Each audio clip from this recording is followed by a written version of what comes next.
गर्मी लगा घर में साले बा दीदियो वही घर में बैठे ए दीदी सुना तनी का हो। अरे आई ना का गर्मी में संधा के मरत अरे का करल जे बाची गर्मी त लगते बा चालू और कहां जाए के। हां जी वही ना कहता यही में रहई के रह कैसे हो बाहर जाही के नइखे। इतना गर्मी बना के कपारी में दर्द हो गइल बा समझ लाइन एगो नसिया वैसे ही मुंह आ कइले बाटे। तब का कहां दे लोग इन्वर्टर ले ले जाओ तो सुनाता ही नइखे लाइन के असर पर पड़ गया। खाए घूमला ताश खेलला से उनकर फुर्सत मिली तब न लोग के। ठीक है कहत लोगो का कामे का काय कर रहा मोबाइल में। हां लोड कइले वाली कहिए के हां हां बड़ी निक लागला जाई ना नहीं अब पहले तो जनता वो बीगो चलत रहल लाइक चलत रहल टिकटॉक चलत रहल त बनावत रहनी जा। दीदी का बताई लाइकी पे तो हमारे 2100 रुपया फसल बा जान जाई। हां हमरो बहुत ज्यादा बीगो पे फ्लोर हो रहन हो। अरे पैसा हमारी ना पैसा ना जब पैसा है के स्टार्ट होल त का त मतिया बंदे कर देलसन ना हमार तो पैसा आ गए बंद हो गला जाई दी छोड़ी होने त लीडो वाला ही लगा लेके कब बोला हां जोग वाला मंगाई तो वाला आई लीडो किंग हो का। हां जी खेले के हां आए ले आइनु नहीं आओ तनी रुक जाए मन नहीं खेला बच्ची। अरे का सब कहन देखते बानी कोई आओ तो नहीं के सुना सपाटा लेखा दाम भइल ना वाली जब बगलवा के ताव तो नहीं खीजान। अब का करू ज्यादा अपने घर में रह बढ़िया ए में दीदी सुनी आइयो सब त हिनकर शिकायत हिनकर शिकायत तो करियो सन अब का करियो सन। आ जानो तनी आ बड़ी कुछ खाए के मन करता है बनाए के का चल बनाए के पकौड़ी रो तो खाली पकौड़ा से रही मुर्गा खइबू ना भगनी हम तब मुर्गा का खइबू जानी ना के मुर्गा ना खाने तो आदमी के खइबू नहीं कोई आओ तो नहीं के सुना सपाटा लेखा दाम भइल ना वाली जब बगलवा के ताव तो नहीं खीजान। अब का करू ज्यादा अपने घर में रह बढ़िया ए में दीदी सुनी आइयो सब त हिनकर शिकायत हिनकर तो करियो सन अब का करियो सन। आ जानो तनी आ बड़ी कुछ खाए के मन करता है बनाए के का चल बनाए के पकौड़ी रो तो खाली पकौड़ा से रही मुर्गा खइबू ना भगनी हम तब मुर्गा का खइबू जानी ना के मुर्गा ना खाने तो आदमी के खइबू रहुए के खाना कट रुक जाए नहीं जब समोसा था पकौड़ा पकौड़ी ना बने बस समोसा मन निकल लागला बस हम अपन हाथ से बनाई खूब निक लागेला बना के खा ली खूब चटक बनाई ना ऐसा बनाई नु के मुंह से छुटी ना खूब खट्टा चटनी बनाई। अच्छा मुंह से ना छुटी तब ओइ में ला तो खाइबे कि ओइ में का कि चिपक दी मुंह से ना मतलब कि इतना मतलब सुंदर लगी खाए में टेस्टी लगी कि मतलब मुंह से ना छुटी। फेविक्विक डाल दम तो फिर भैया जी हमारा के ना फेविक्विक से चिपका दे। हां बाप रे बाप सीढ़ियों पर चढ़ एमे गोड़ दो खाया था ए भौजी हां परेशान करबू कि खाली कहबे करबू ना बनाओ तनी देखो तनी गर्मी में सोचते कि लाइन आ जाओ ना तब बनाई। हो गर्मी तो बटले ही बेटा तनी बहुत ज्यादा गर्मी बटे समय लाइन नहीं पसंद है तेरा उठा तक आदमी के पसीना पसीना अल्लाह आई कहबे करबू ना बनाओ तनी देखो तनी गर्मी में सोचते कि लाइन आ जाओ ना तब बनाई। हो गर्मी तो बटले ही बेटा तनी बहुत ज्यादा गर्मी बटे समय लाइन नहीं पसंद है तेरा उठा तक आदमी के पसीना पसीना अल्लाह आई बेनो रहते वो टूटिए गल का जना एक गर्मी लाओ त ये दीदी चल चल होने छत पर घूमे के का बाकी खाना भवानी रहुओ तम दिमाग संकल्प का घाम होने को तनी जाए के का करे के कहां जाए के एही से पता मंगा दे तन की चटनी बनाई ठीक है मंगा दे भैया से तन की ठीक है बा और ना जरूरी बात है चटनी हम बड़ी खाई लाए भौजी बुझाई लो तो खइबे करे आई गे आई देख छी छी छी की लागे कोलो ने दीदी ना भगला आई लो छी छी अरे का हो ए खाना खा अरे हमने खा के बाजार से सिंघाड़ा उंघाड़ा खा के सुनाए खा के सामान से पागल बक छी अमन तो हां नहीं करे लोगा ना भगला चले हां बोले बड़ा आनो ज्यादा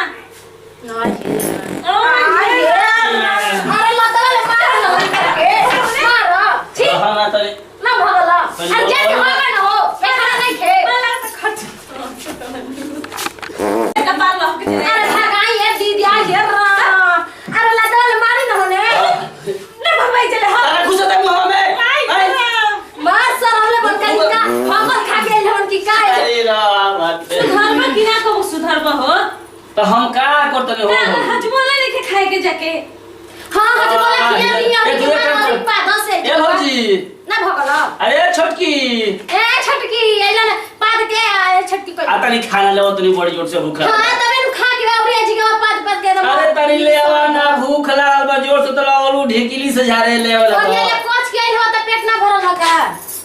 और मैंने सिंघाड़ा से आपको कोई से पेट भरते हुए नाश्ता नहीं रहला हो सिंघाड़ा तई जनी ना खराब बनी लोकत नहीं ठीक बनी आका है तू हमारे पर झझा झझा को बोलता ये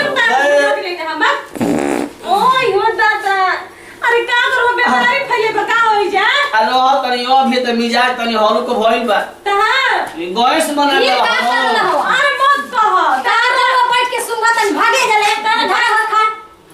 तार जाएंगे में दू तीन अच्छा बना ले लो खा प्यारी 10 मिनट के लिए पदी हां पैसा ना ना ठीक बा आई हो दादा हाय हो बुझाता नो कि सानी को तले बड़ी भैंस के इला खाए के हाली के बड़ा ना देव का यही से लुंगा रह जा छोड़ तो बड़ा सानी को तो कहीं दबा जा चुपचाप पिलर का जैसे खा आवने निकल जा अभी तन भौजी बुझाता नो हां कि 10 हाली मारम नु तबे जाके मिजाज साथ होई अभी अभी हां खा के तू चले जाई बा कार्बन टंकी आई हो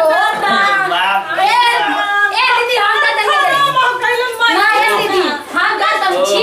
बुझा तक महाकाल के बढ़िया से खा रह ना हम के जात नहीं तू अकेले हां तू रहू का बन देख देख खाई अरे दादा खाई खाई के मां पर आयो कि ना हो अब अरे छटकी हां नहीं अरे हमरा के मुंह अरे रुक ना हम जाऊ नहीं खाना अब खाना दे रही तो तू चुपचाप खाना तो आप कौन छी ए जा सुन है खती का बैठा होता है आज बुझाता कि अस्थिर तहां भई अरे खान हो छी आज हो ना भागिया दीदी खाती मुंह से बाहर के खाना दिया दादा खिला दे बाला सब पे हम अकेले खाई हो बाजी के कुछ ना खाना दीबा खाना अरे बाकी खाना चाहे छोटकी रे तनी पानी दे रे छोटकी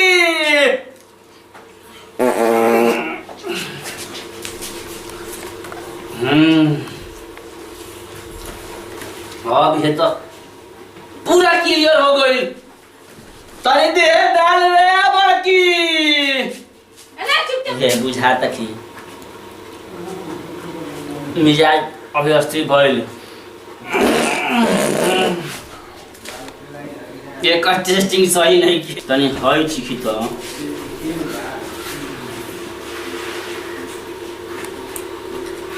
मरचा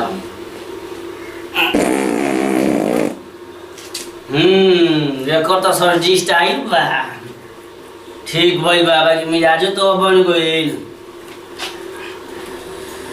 हाँ अब तो तनी मिजाज अस्थिर भइल तनी खाली क्या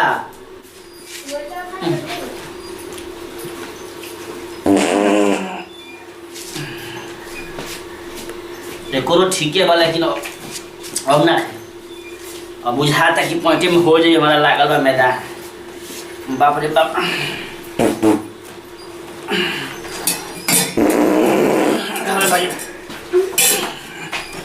पॉइंटे में हो जाए रे दादा क्या